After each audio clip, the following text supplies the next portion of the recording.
cupang. Mulai dari pengertiannya, manfaat, jenis-jenis, sama budidayanya.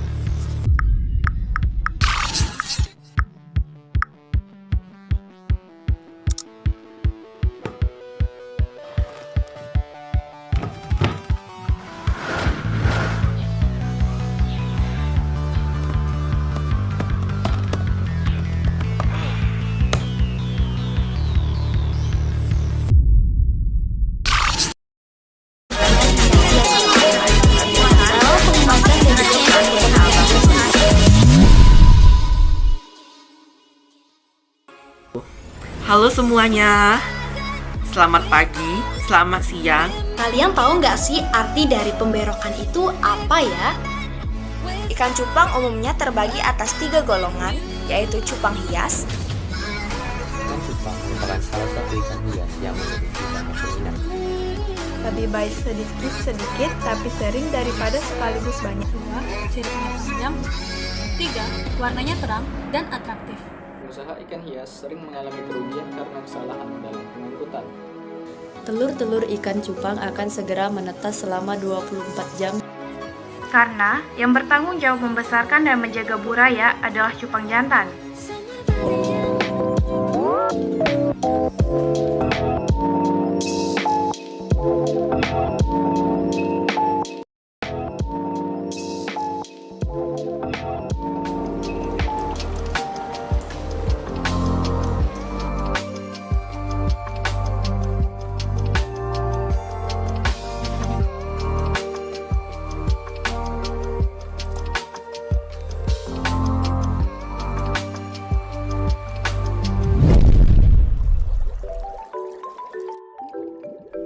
Teman-teman sudah melihatkan video sebelumnya yang telah diperlihatkan. Mari kita bahas lebih lanjut mengenai ikan cupang atau beta SP. Pengertian ikan hias. Jadi, apa sih sebenarnya ikan hias itu? Ikan hias adalah jenis ikan, baik yang berhabitat di air tawar maupun di air laut, yang dipelihara bukan untuk dikonsumsi, melainkan untuk memperindah taman atau ruang tamu sekalipun. Panorama bawah laut seringkali dinilai menarik perhatian banyak orang, sehingga membuat orang tersebut rela menghabiskan uang hanya demi untuk menyelam dan menikmatinya saja. Tapi dengan kemajuan teknologi dan pengetahuan sekarang negara kita, panorama bawah air ini bisa dinikmati di dalam rumah sekalipun. Manfaat ikan hias ini ada banyak sekali. Yang pertama yaitu adalah dapat dijadikan bisnis jual beli ikan hias. Budidaya ikan hias dapat menjadi pilihan yang sangat tepat sekali untuk dijadikan sebagai sebuah bisnis, karena ikan hias ini memiliki banyak peminat dan juga dapat memberikan keuntungan yang lumayan besar. 2. Untuk menghibur bagi yang gemar ikan hias. Ikan hias ini biasanya memiliki keunikan dan keindahan di setiap jenisnya, sehingga akhirnya membuat orang senang dan merasa terhibur hanya dengan melihatnya saja. Ketiga, sebagai sumber penelitian bagi orang yang gemar untuk melakukan penelitian. Misalnya, untuk meneliti bagaimana ikan balon bertelur atau beranak, lalu berapa lama siklus ikan koki berkembang biak, lalu berapa banyak ikan koki yang dihasilkan dalam satu kali atau dalam satu kali periode. Yang keempat, menghias rumah kita atau untuk mempercantik ruangan. Ikan hias ini dapat mempercantik ruangan karena memiliki keindahan tersendiri di ikan tersebut, dan juga banyak alat lain yang digunakan untuk merawat ikan hias, yang mana juga memiliki keunikan tersendiri, seperti akuarium dan hiasan-hiasan di dalam akuarium tersebut. Yang kelima yaitu adalah sebagai sarana untuk menyalurkan hobi. Ada beberapa orang yang sangat menyukai memelihara hewan, juga memelihara ikan hias, yang mana salah satunya ini terbilang sangat mudah dalam merawatnya. Yang terakhir, yang keenam, yaitu adalah mengurangi stres. Karena dengan keberadaan ikan hias di rumah ini, seseorang dapat merasakan efek tenang, walau hanya dengan melihatnya saja. Lalu kita akan bahas mengenai klasifikasi ilmiah dari ikan cupang ini. Dia ini berasal dari Kingdom Animalia, filum Chordata, kelas Actinopterygii, ordo Versiformes, famili Osporonemidae, subfamili Macropodocinae, dan spesies Beta sp. Ikan cupang atau Beta sp adalah ikan air tawar yang habitat asalnya ada di beberapa negara di Asia Tenggara, antara lain Indonesia, Thailand, Malaysia, Brunei Darussalam, Singapura, dan juga Vietnam. Ikan ini mempunyai bentuk dan karakter yang unik dan cenderung agresif dalam mempertahankan wilayahnya. Di kalangan penggemar, ikan cupang umumnya terbagi atas 3 golongan, yaitu cupang hias, cupang aduan, dan cupang liar. Di Indonesia terdapat cupang asli, salah satunya adalah Beta canoides yang ditemukan di Pampang, Kalimantan Timur. Ikan cupang adalah salah satu ikan yang kuat bertahan hidup dalam waktu yang lama, sehingga apabila ikan tersebut ditempatkan di wadah dengan volume air yang sedikit dan tanpa adanya alat sirkulasi udara atau aerator, ikan ini masih dapat bertahan hidup. Secara morfologi, ikan cupang memiliki postur tubuh yang ramping, panjangnya berukuran maksimum 7 cm. Ikan cupang memiliki banyak bentuk seperti ekor bertipe mahkota, ekor setengah bulan atau half moon, ekor pendek plakat, dan ekor tipe lilin atau selendang slayer dengan sirip panjang dan berwarna-warni. Penampakan warna pada jenis ikan dipengaruhi oleh beberapa faktor, yaitu jenis kelamin, kematangan gonad, genetik, dan faktor geografi. Warna tubuh ikan ini berwarna-warni sehingga menjadi daya tarik para penggemar atau penghobi untuk mengoleksinya. Warna-warna klasik seperti merah, hijau, biru, abu-abu, dan kombinasi banyak dijumpai. Warna-warna baru juga bermunculan dari kuning, putih, jingga, hingga warna-warna metalik seperti tembaga, platinum, emas, dan kombinasinya. Beberapa jenis ikan cupang yang dikenal di Indonesia sekarang ini adalah Beta pugnax atau forest beta, Beta tainata atau Bennet beta, Beta macrostoma atau Brunei beauty, Beta unimunculata, golden slender, Beta picta, Beta anaboides atau pearly beta, Beta edite atau Beta beredi, atau Beta foresi yaitu purple sapphire beta. Alat dan bahan yang dibutuhkan dalam budidaya ikan hias adalah meliputi ember atau baskom besar, alat sifon, pembersih alga, jaring ikan, penjepit tanaman, kondisioner air, handuk kecil, termometer, dan juga termos untuk mencampur air dan kondisioner. Bahan-bahan pun meliputi induk ikan cupang yang berkualitas dengan ciri jantan berumur 4-8 bulan, badannya panjang, siripnya panjang dan juga berwarna terang serta geraknya yang lincah. Sedangkan yang betina berumur 4-8 bulan, badannya bulat dengan perut buncit, sirip pendek kusam yang tidak menarik dan juga geraknya yang sangat lamban. Pakan yang dibutuhkan adalah kutu air dan artemia. Teknik pembesaran ikan cupang. Ikan cupang merupakan salah satu ikan hias yang memiliki banyak peminat. Bahkan hingga kini peminatnya bertambah dan harga jualnya relatif stabil.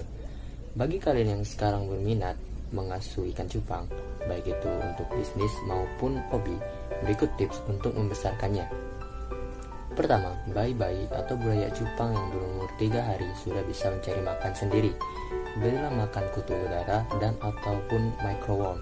Setelah 1 minggu, anak-anak cupang itu dapat diberi makan artemia atau udang mini. Kedua, pemberian makanan kutu air dan artemia dapat diberikan pada anak cupang hingga umurnya kurang lebih 3 minggu. Selingi dengan makanan cacing maupun cuka belut. Ketiga, setelah berumur 5 minggu, anak ikan cupang ini sudah bisa dipindahkan ke tempat yang lebih besar atau kolam. Cupang anak-anak yang lebih besar biasanya makannya lahap, sehingga perlu makanan dalam jumlah yang banyak. Keempat, supaya tidak terjadi gontok-gontokan alias perkelahian di antara anak cupang, sebaiknya media atau wadah pembesaran memiliki luas yang cukup, alias tidak kesempitan. Yang kelima, jangan lupa sering melakukan sifon atau menyedot kotoran ikan dengan selang dan mengganti udara sebanyak 30% setiap kali melakukan pergantian udara. Variasikan makanan ikan cupang setelah lewat dari umur 6 minggu. Anak cupang dapat diberi makan berupa jentik nyamuk, kutu udara atau cacing darah. Keenam, jika umur anak-anak cupang sudah mencapai umur waktu 7-8 minggu, sudah bisa dilakukan penyeutiran antara jantan dan betina. Selanjutnya pada umur 10-12 minggu, anak cupang ini dapat disortir kembali berdasarkan grade A, B, atau C. Cara pembudidayaan ikan cupang. Belakangan, ikan cupang menjadi primadona bagi para pecinta ikan. Ikan mungil ini dikenal akan keindahannya, akan sebagai hewan hias. Tak heran, saat ini banyak sekali orang yang ingin memeliharanya. Bahkan, para pemula juga ada begitu banyak. Tak sedikit pula yang ingin membudidayakan ikan cupang. Sayang, jumlah orang masih belum mengerti tentang cara budidaya ikan cupang di rumah masih banyak. Sebenarnya, budidaya ikan cupang cukup mudah, terlebih kita tak sedar membutuhkan tempat luas serta modal yang besar. Karena itu, dilihat dari kacamata para pehobi, dikenal dua macam ikan cupang, yakni cupang hias dan cupang adu. Cupang hias dipelihara untuk dinikmati keindahan bentuk, warna, dan gerakannya. Sedangkan cupang adu dipelihara untuk diadu. Perlu diketahui, di beberapa negara, mengadu cupang termasuk tindakan ilegal. Cupang hias dan cupang adu dibedakan berdasarkan bentuk dan sifat agresivitasnya. Adapun ciri ikan cupang yang sudah matang atau siap kawin adalah sebagai berikut. Ciri ikan cupang betina. 1. Gerakannya lambat. 2. Siripnya pendek. 3. Warnanya kusam dan cenderung tidak menarik. 4. Bentuk badannya bulat. 5. Bagian perutnya sedikit buncit. 6. Umurnya antara 3 sampai 4 bulan. Dan ciri ikan cupang jantan adalah sebagai berikut. 1. Gerakannya lincah dan agresif. 2. Siripnya panjang. 3. Warnanya terang dan atraktif. 4. Bentuk badannya panjang. 5. Umurnya antara 4 sampai 8 bulan. Langkah-langkah produksi ikan hias cupang.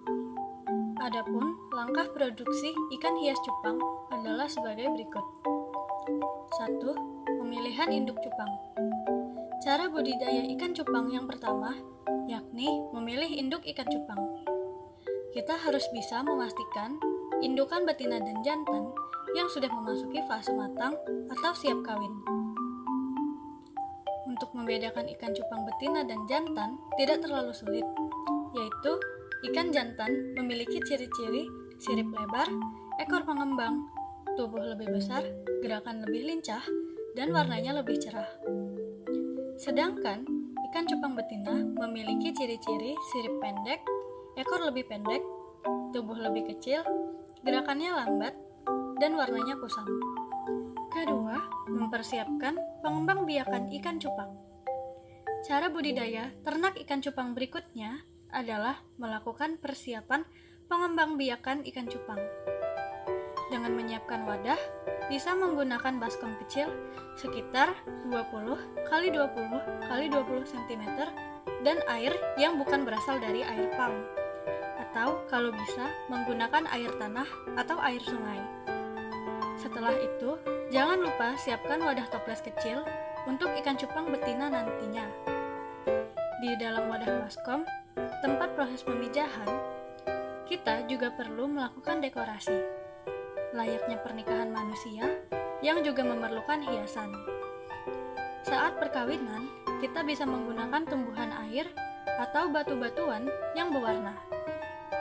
Ada hal yang perlu diketahui juga tentang calon benih ikan cupang yang akan lahir nanti. Karena ikan cupang bisa menghasilkan setidaknya sampai 1000 butir telur dalam sekali pemijahan. Telur-telur ikan cupang akan segera menetas selama 24 jam setelah pembuahan induk. Namun, dari 1000 telur kira-kira hanya akan ada 30-50 ekor ikan cupang saja yang berhasil dibudidayakan hingga proses panen. Ketika ikan cupang sudah dikawinkan, ikan cupang betina tidak bisa dikawinkan kembali. Berbeda dengan ikan cupang jantan yang masih memiliki kesempatan untuk kawin lagi bahkan hingga 8 kali dengan jarak 2-3 minggu. 3. Tahap pemijahan. Cara budidaya ikan cupang berikutnya adalah tahap pemijahan. Berikut adalah poin-poin yang harus diperhatikan. 1. Isi tempat pemijahan dengan air bersih setinggi 10-15 cm. Sebagai catatan, gunakan air tanah atau air sungai yang jernih. endapkan terlebih dahulu air yang akan dipakai, setidaknya selama 1 malam. Hindari penggunaan air dalam kemasan atau air pump yang berbau kaporit. 2. Tambahkan tanaman air. Tambahkan tanaman air ke dalam wadah tersebut sebagai tempat buaya atau anak ikan yang masih kecil berlindung. Tapi, penempatan tanaman air jangan terlalu padat, karena tanaman air berpotensi mengambil oksigen terlarut yang ada di dalam air. 3. Masukkan ikan cupang jantan. Masukkan ikan cupang jantan yang telah siap kawin. Biarkan ikan tersebut selama 1 hari dalam wadah. Ikan cupang jantan akan membuat gelembung-gelembung udara. Gunanya untuk menyimpan telur yang sudah dibuahi. Untuk memancing jantan membuat gelembung, masukkan ikan cupang betina, tetapi dipisah. Caranya, ikan betina dimasukkan dalam gelas plastik bening atau bekas gelas aqua dan benamkan ke dalam akuarium di mana ikan jantan berada. 4. Masukkan ikan cupang betina. Setelah indukan jantan membuat gelembung, masukkan indukan betina. Waktu pemijahan ikan cupang biasanya terjadi sekitar pukul 7 sampai 10 pagi atau pukul 4 sampai 6 sore. Ikan cupang cukup sensitif ketika kawin. Sebaiknya tutup wadah dengan koran atau letakkan di ruang yang terhindar dari hilir mudi orang dan suara bising. 5. Angkat indukan betina. Setelah terjadi pembuahan, angkat segera indukan betina. Karena yang bertanggung jawab membesarkan dan menjaga buraya adalah cupang jantan. Dengan mulutnya, si jantan akan memunguti telur yang telah dibuahi dan meletakkannya pada gelembung-gelembung tadi. Apabila indukan betina tidak segera diangkat, maka telur-telur yang telah dibuahi akan dimakan oleh si betina. 6. Selama 3 hari ke depan, buraya tidak perlu diberi pakan. Setelah kurang lebih 1 hari, telur-telur tersebut akan menjadi buraya. Selama 3 hari ke depan, buraya tidak perlu diberi pakan, karena masih ada nutrisi yang terbawa dalam telur. Ikan cupang jantan juga akan berpuasa selama menjaga buraya. 7. Berikan kutu air atau moina atau damnia. Setelah 3 hari terhitung sejak telur menetas, berikan kutu air atau moina atau damnia. Pemberian pakan jangan lebih banyak dari buraya, karena pakan akan mengotori air dan menyebabkan kematian pada buraya. 8. Indukan jantan baru diambil setelah buraya berumur 2 minggu.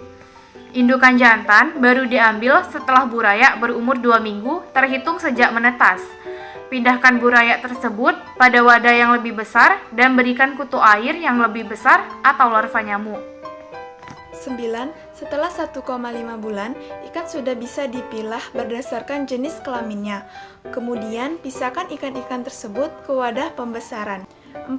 Pakan ikan cupang. Pakan favorit yang biasa diberikan pada ikan cupang adalah kutu air, cacing sutra, dan larva nyamuk atau yang biasa disebut jentik-jentik. Pakan sebaiknya diberikan sesering mungkin, misalnya 3-4 kali sehari. Semakin sering frekuensinya, semakin baik. Lebih baik sedikit-sedikit tapi sering daripada sekaligus banyak. Hal ini untuk mengurangi resiko penumpukan sisa pakan yang bisa mengakibatkan berkembangnya penyakit. Kutu air bisa didapatkan di selok-selokan yang tergenang atau membelinya dari toko akuarium. Kalau tidak memungkinkan, kita bisa membudidayakan kutu air tersebut dengan cara sendirinya.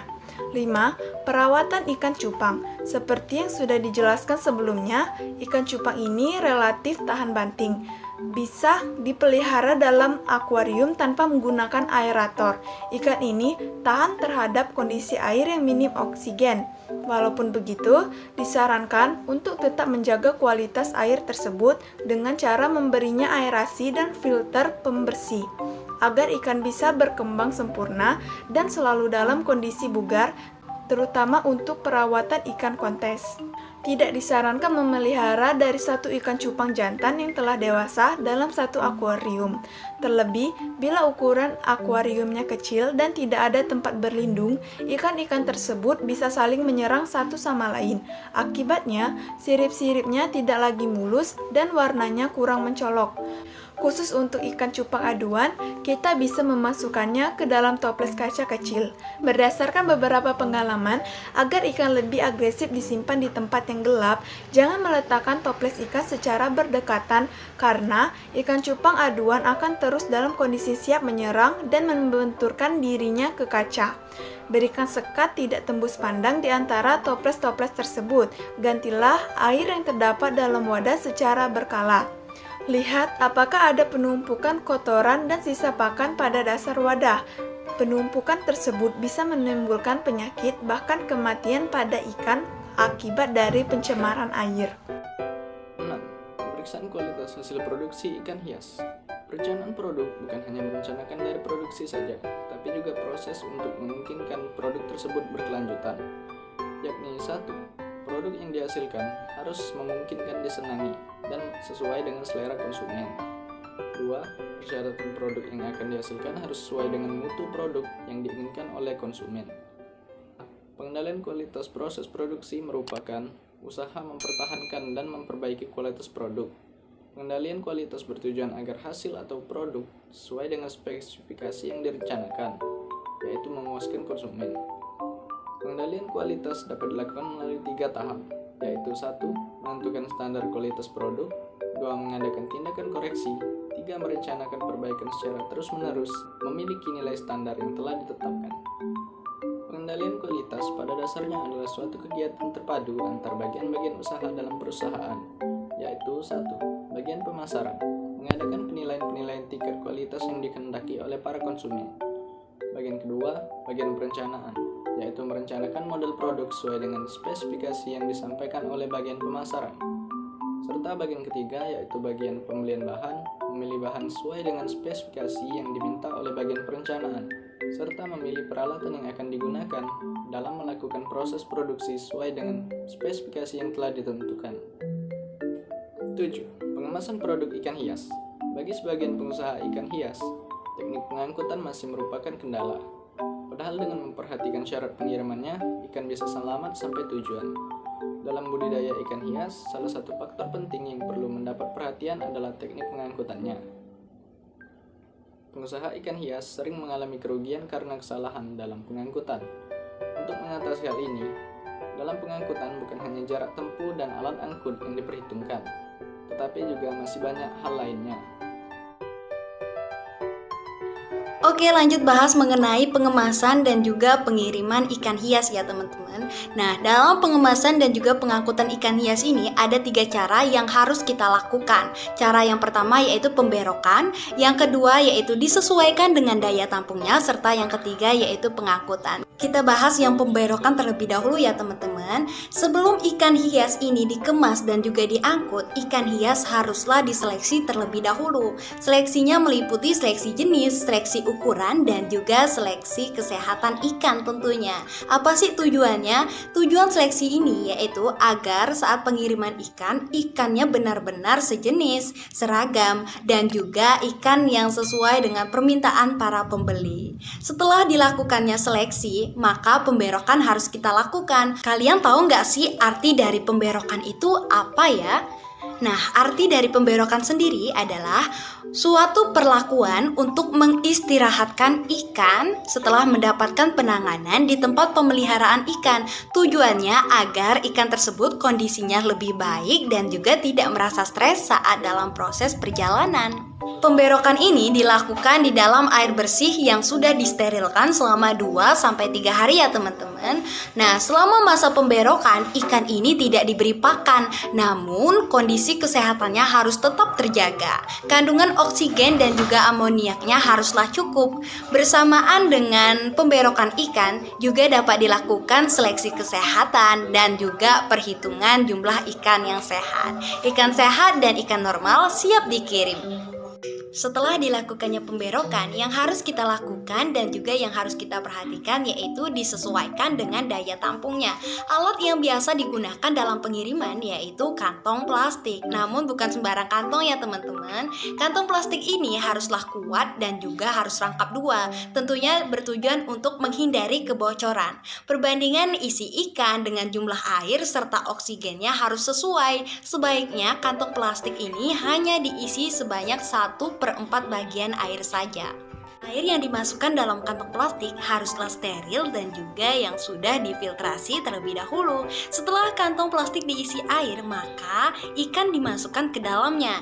Berat atau jumlah ikan yang dimasukkan sebaiknya sama perbandingannya dengan berat atau volume air. Dan yang ketiga yaitu pengangkutan. Dalam pengangkutannya, selain keselamatan, tepat waktu perlu juga diperhatikan ya teman-teman. Untuk itu, alat transportasi yang digunakan perlulah dipertimbangkan. Pengangkutan dapat melalui darat, dapat juga melalui air atau udara, disesuaikan dengan jarak dan kemudahan pengiriman. Untuk pengiriman berjarak tempuh kurang dari 24 jam, itu dapat dilalui dengan mobil dan dapat melalui darat. Sedangkan untuk daerah dengan jarak pengiriman lebih dari 24 jam, dapat menggunakan pesawat terbang. Namun, apabila daerah pengiriman tidak mungkin melalui darat dan juga tidak mungkin melalui udara, maka pengirimannya bisa kita lakukan melalui air menggunakan kapal. Selain alat transportasi, lamanya perjalanan juga harus diketahui secara tepat. Jika hal ini tidak diketahui secara tepat, maka sulit memperkirakan perbandingan jumlah oksigen yang harus diberikan. Akibatnya juga membahayakan keselamatan ikan yang akan dikirim dong. Namun, apabila semua persyaratan pengiriman sudah diperhitungkan dengan baik, maka keberhasilan pengiriman ikan hias ini pasti didapat. Begitu ya teman-teman.